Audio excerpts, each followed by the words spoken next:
Did you know that over half of the tea imported into the UK comes from Kenya? And its tea industry benefited directly from British colonialism.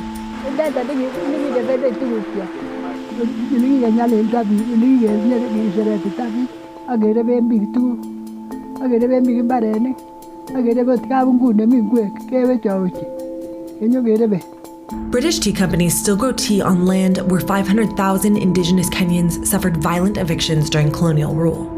It has been 60 years since Kenya gained independence from the UK, but Kipsigi's families like Mary Chepkwony and her son Peter never got their land back.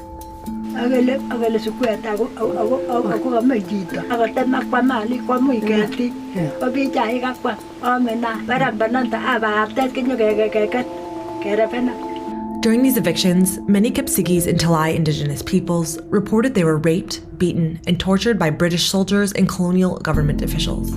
Mary is now 96 years old. She still remembers British settlers burning down people's homes. Her family still only owns a small plot of land to farm.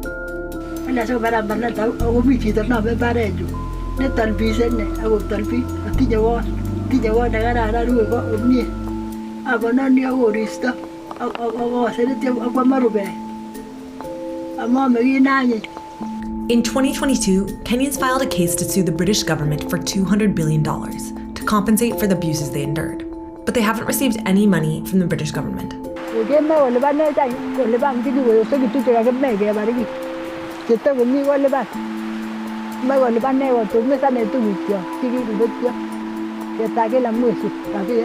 For years, Mary's neighbors say they were coerced to work on the tea estate under strict contracts.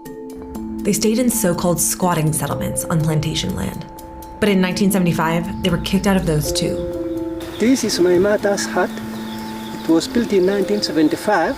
This house actually was built for almost 6 months because we lived outside building it. Whenever it rained on us. It was really a very horrible thing. Very many people, in fact, died because of poor sanitation.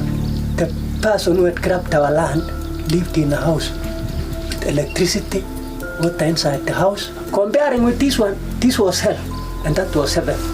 Decades later, the Kipsigis and Talai are still confronting institutions like foreign tea companies and the UK government to fight for reparations.